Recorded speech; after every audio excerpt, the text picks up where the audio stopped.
Hello everyone, welcome to study funda. आज का हमारा टॉपिक आर्ग्यूमेंट राइटिंग पर है और हमने कैपिटल पनिशमेंट का टॉपिक लिया है।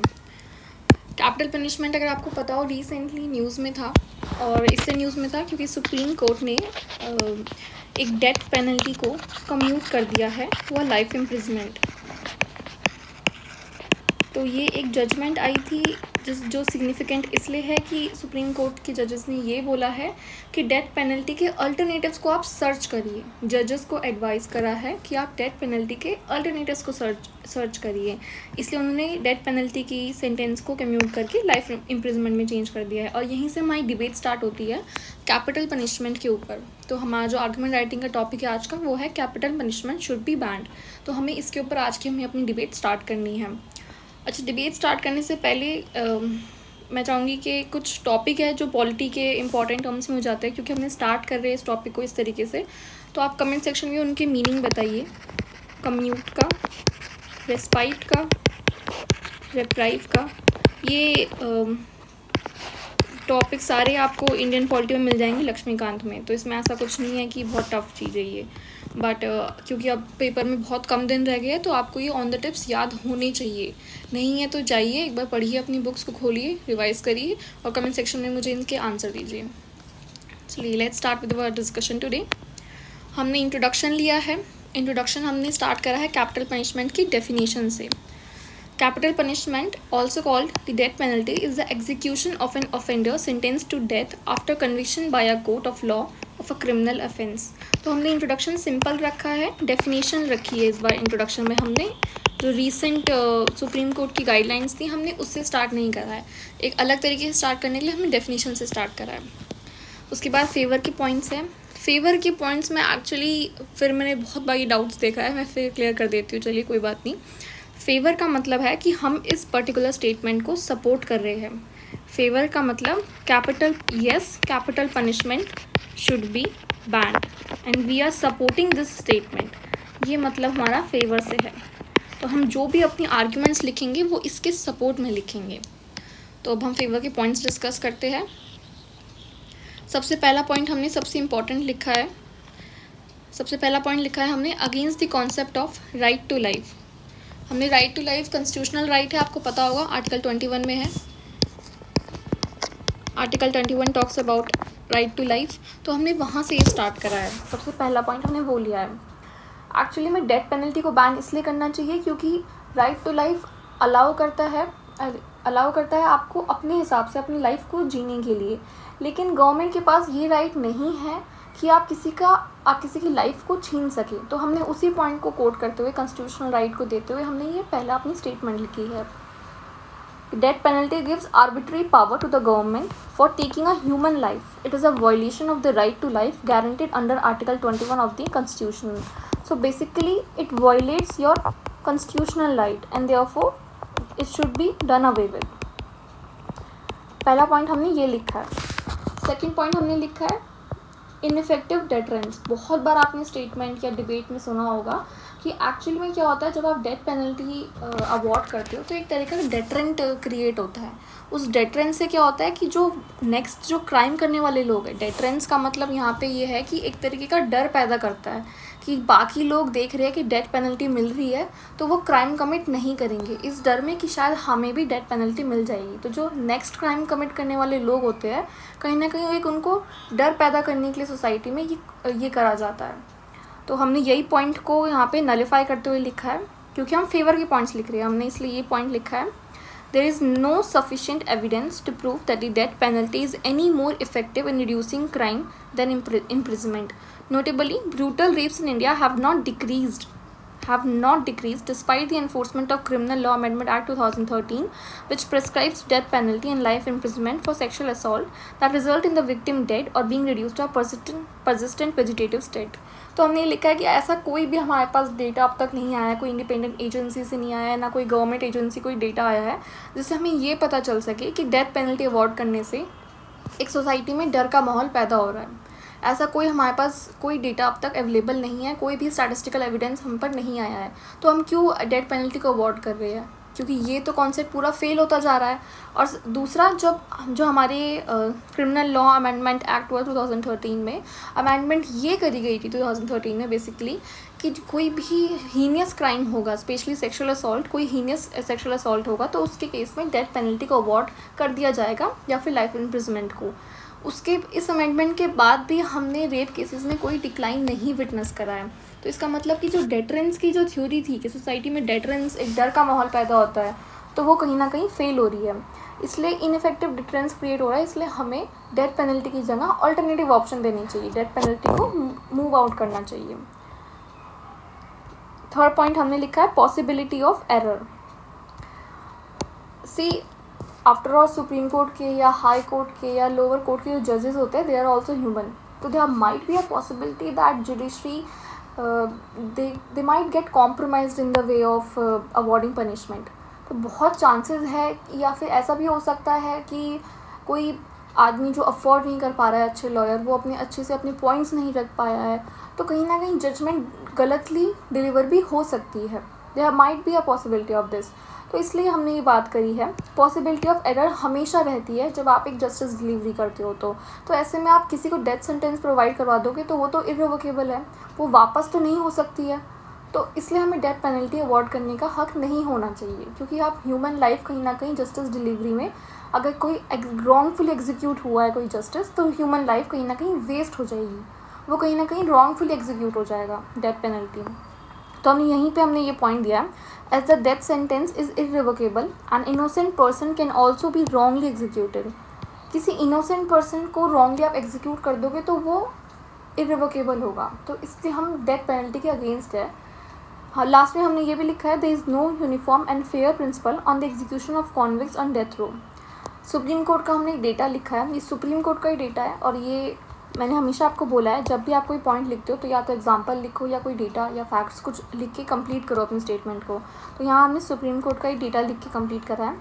Supreme court in 2019 admitted that it had erroneously sentenced 15 people to death in 15 years, an error rate of 25%. A lot. This is a very high chance. 25% death penalty case में एक बहुत बड़ा number हो जाता है। For every 4th person wrongly sentenced to death। तो इसलिए अगर इतनी बड़ी पॉसिबिलिटी है एरर की, तो हमें डेथ पेनल्टी से मूव आउट करना चाहिए, हमें डेथ पेनल्टी से की ऑल्टरनेटिव्स को सर्च करना चाहिए। तो ये हमने एक पॉइंट दिया है। लास्ट में हमने लिखा है against the theory of reformation. Theory of reformation basically ये कहती है कि कोई भी अगर आदमी कोई क्राइम करता है तो उसको भी हमें सुधारने की लास्ट तक कोशिश करनी चाहिए, उसको रिफॉर्म करना चाहिए। तो ये सोसाइटी की रिस्पॉन्सिबिलिटी होती है। अगर हम उसको डेथ पेनल्टी अवॉर्ड कर देंगे तो हम उसे रिफॉर्म नहीं कर रहे हैं, हम उसने जो गलती करी है, हम एक्चुअली में उसकी गलती की सज़ा दे रहे हैं उसे। तो हम कहीं ना कहीं जो कॉन्सेप्ट था थ्योरी और रिफॉर्मेशन का कि हमें उसे सुधारने का एक मौका देना चाहिए, चांस देना चाहिए, हम उसको तो कहीं ना कहीं अगेंस्ट जा रहे हैं। तो हमने यही लिखा है, the theory of reformation is based on the obligation of society to reform a convicted person, but this objective will be entirely defeated in case of capital punishment since the offender does not continue to live। आप उस आदमी को कैसे सुधार दोगे जब आप उसे डेथ पेनल्टी अवॉर्ड कर दोगे? तो बेसिकली यही एक पॉइंट है। और लास्ट पॉइंट हमने लिखा है reduces chances of survival of the victim. अगर किसी किलर को पता चल जाए कि ये विक्टिम अगर बयान देता है डेथ पेनल्टी मतलब अपने एक्यूज के अगेंस्ट, तो उसे डेथ पेनल्टी हो सकती है। तो there might be a chances कि वो अपने विक्टिम को जिंदा ही ना छोड़े। तो ये बहुत केसेस में देखा गया है that fear of being caught and served with death penalty will only motivate the offender to kill the victim and thus reduces the chances of survival of the victim। तो कहीं ना कहीं जो सर्वाइवल के चांसेस है victim के, वो भी कहीं ना कहीं हम रिड्यूस कर रहे हैं डेथ पेनल्टी अवॉर्ड करके। तो ये हमने 5 पॉइंट लिखे हैं डेथ पेनल्टी के, why death penalty should be banned, उसके फेवर में हमने 5 पॉइंट लिखे हैं। क्योंकि हमने यहाँ पे 5 पॉइंट लिखते हैं तो हमने 5 पॉइंट ही अगेंस्ट में भी लिखने पड़ेंगे। तो चलिए अगेंस्ट के पॉइंट डिस्कस करते हैं। सबसे पहला पॉइंट हमने लिखा है थ्योरी ऑफ रेट्रीब्यूटिव जस्टिस के बारे में। बेसिकली रेट्रीब्यूटिव जस्टिस ये कहता है कि जस्टिस इवनली डिस्ट्रीब्यूट होना चाहिए, इवनली सबको मिलना चाहिए। The concept work on the principle of retribution that people should get what they deserve in proportion to the severity of their crime. जिसने जो गलती करी है उसको उसके प्रोपोर्शन में सज़ा मिलनी चाहिए। अगर किसी ने किसी के साथ हीनियस क्राइम करा है तो आप ये मत सोचो कि उसे सुधार दोगे। आप कैसे सुधार दोगे? जब वो उसकी क्राइम करते वक्त मेंटालिटी इतनी गंदी हो सकती है तो सुधारने का कोई मतलब नहीं बनता है। तो ये हमने बात हुई है। और जिसने इतना गंदा क्राइम करा है उसे सुधारने के लिए आप कोशिश कर भी कैसे सकते हो, क्या पता उसकी मेंटालिटी कब वापस रिवर्स हो जाए। तो ये एक पॉइंट यहाँ पे हमने ऐड करा है। Thus, death penalty honors the victim, help console grieving families, and guarantees that the perpetrator never has an opportunity to cause future tragedy. ये पॉइंट इसलिए इम्पॉर्टेंट है क्योंकि जितने भी लोग बोलते हैं थ्योरी ऑफ रिफॉर्मेशन के फेवर में पॉइंट करते हैं, उनका जो काउंटर पॉइंट है वो एक्चुअली में रेट्रिब्यूटिव जस्टिस का ही पॉइंट आता है कि जिस इंसान ने अपना घर का अपना कोई करीबी खो दिया है, जिस फैमिली ने अपना कोई पर्सनल खो दिया है, आप उसको जस्टिस दिलवाओ पहले। अगर आप सोचोगे कि जो एक्यूज्ड है उसको हम रिफॉर्म करेंगे, उसको सुधारने की कोशिश करेंगे, तो वो गलत चीज़ है। सुधरने के हर जगह पे, हर पॉइंट पे लाइफ में सब लोगों को मौके मिलते हैं। ये खुद की सेंस पे होता है कि आप कब कहाँ कितने टाइम पे रुक रहे हो। आपको खुद अपनी लिमिट्स सेट करनी पड़ती है। और कोई अगर इतना हीनियस क्राइम करने के लिए उस टाइम पे मेंटली एक्टिव है, अगर आप इतना हीनियस क्राइम कर रहे हो तो आप मेंटली एक्टिव हो गए, इसका मतलब आप सोते हुए वो क्राइम नहीं कर सकते हो, तो इसका मतलब आपकी सोचने की क्षमता एकदम 100% सही है। तो इसलिए कोई मतलब नहीं बनता है कि आपको सुधारने की कोशिश करी जाए। जिसने जितना गंदा क्राइम करा है उसको उसके हिसाब से पनिशमेंट मिलनी चाहिए। ये पॉइंट है इसका। सेकेंड पॉइंट है आइडिया डेटरेंस के बारे में, कि कहीं ना कहीं आइडिया ऑफ डेटरेंस मैंने आपको बताया कहीं ना कहीं एक डर पैदा करता है सोसाइटी में। अगर आप किसी को डेथ पेनल्टी अवॉर्ड करोगे तो कि हाँ ये ज़रूरी है, ज़रूरी नहीं है कि 100% लोगों पे डर पैदा हो, पर एटलीस्ट कुछ परसेंटेज ऑफ लोगों पे तो डर पैदा होगा। तो हम उसी परसेंटेज को हम एक पॉइंट की तरह यूज़ कर रहे हैं कि बहुत ज़रूरी है सोसाइटी में डर पैदा करना। आप कहीं बाहर किसी कंट्री में जाते हो और वहाँ पे आप जल्दी से बाहर कूड़ा नहीं फेंकते हो। इसका जो पॉइंट है वो क्या है, वो ये है ना कि आपको पता है फ़ाइन लगेगा, आपको अपनी जेब से पैसा देना पड़ेगा, आपको जेल भी हो सकती है, आपको मतलब कुछ भी पॉइंट आपको पता है ये आपके साथ हो सकता है, आपको पुलिस ले जाएगी आपके पास अगर पैसे नहीं हुए पेनल्टी पे करने के लिए। तो ये भी तो डेटरेंस ही हुआ। तो डेथ पेनल्टी को भी हम एक बड़े तरीके की डेटरेंस की तरह यूज़ कर रहे हैं। थर्ड है अवॉर्डेड इन रेयर केसेस। जो हमने पॉसिबिलिटी ऑफ एरर का लिखा था उसका हमने यहाँ काउंटर पॉइंट दिया है कि डेथ पेनल्टी इंडिया में बहुत ही रेयर केसेस में प्रोवाइड किया जाता है। तो जो पॉसिबिलिटी एरर की वो ऑलरेडी कम हो गई है। अगर आप एरर की पॉसिबिलिटी देखो, जो चीज़ ऑलरेडी बहुत कम अवॉर्ड की जा रही है तो उसमें पॉसिबिलिटी ऑफ एरर भी पॉइंट में आ जाएगी फिर।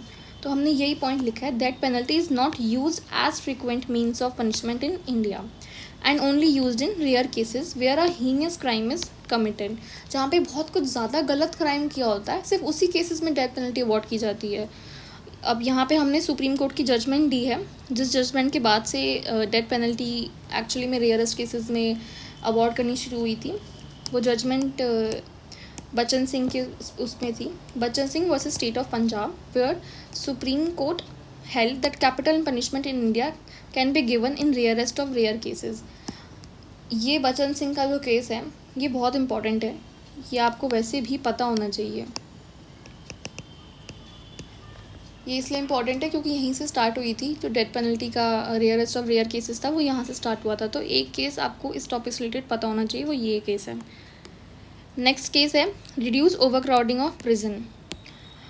अगर आप कहते हो कि हमें डेथ पेनल्टी का अल्टरनेटिव देखना चाहिए तो वो अल्टरनेटिव बेसिकली लाइफ इम्प्रिजनमेंट होगा। पर लाइफ इम्प्रिजनमेंट के लिए आपके पास जेल की कंडीशन भी उतनी अच्छी होनी चाहिए।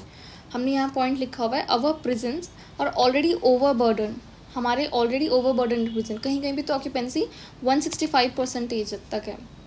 Basically states, northern states such as UP and Bihar.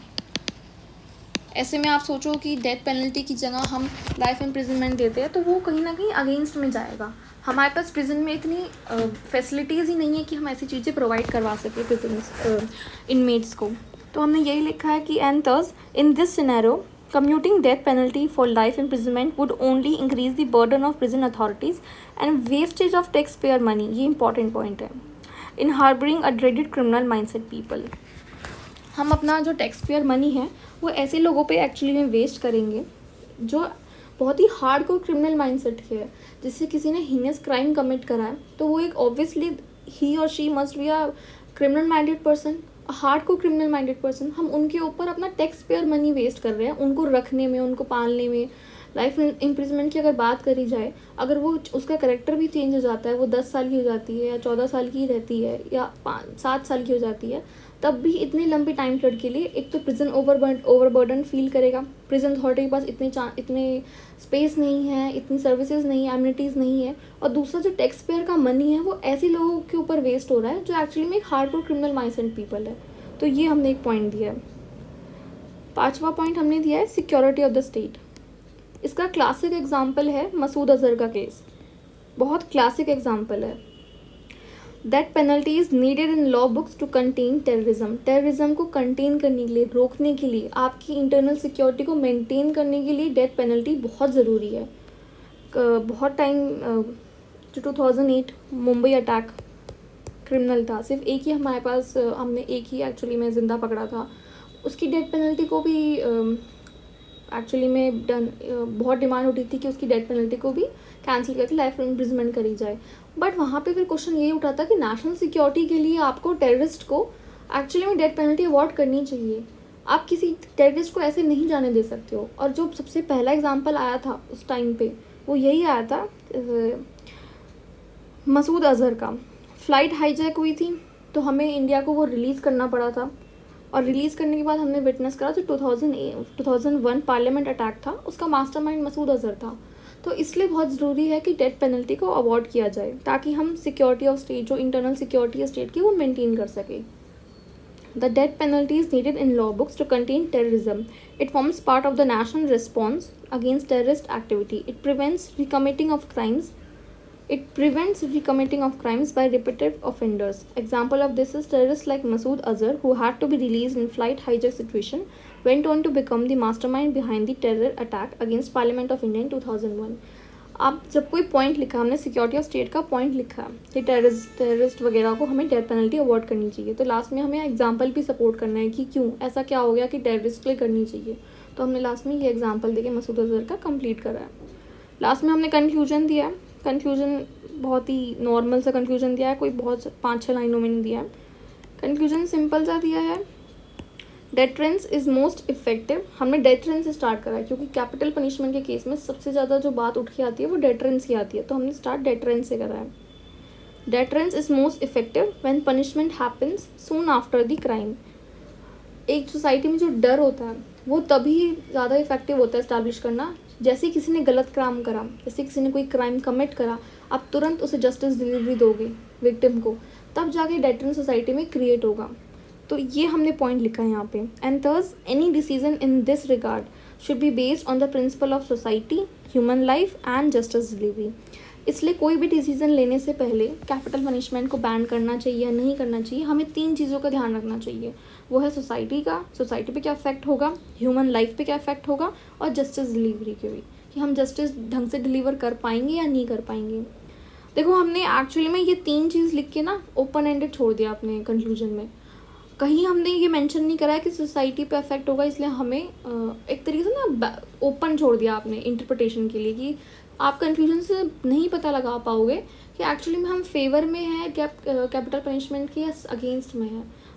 इससे आप कंक्लूजन से आप कोई इंटरप्रेट कुछ नहीं कर पाओगे, कि आपको पता ही नहीं चलेगा कि आप फेवर में हो या अगेंस्ट में हो। बस इतना बोल दिया कि सोसाइटी पे ध्यान देना चाहिए, ह्यूमन लाइफ पे और जस्टिस डिलीवरी को ध्यान में रखते हुए हमें डिसीजन लेना चाहिए। बस हमने ये लिख के अपना कंक्लूड करा है, और इसी तरीके से आपको कंक्लूड करना है ताकि आपकी जो पर्सनल चॉइसेस है वो ना पता चल पाए। So that's all for today. I hope you guys understand. और कमेंट सेक्शन में वो जो 4 आगे मैंने पॉलिटी के टर्म्स पूछे हैं उनके आंसर चाहिए मुझे। That's all for today. Thank you everyone. All the best.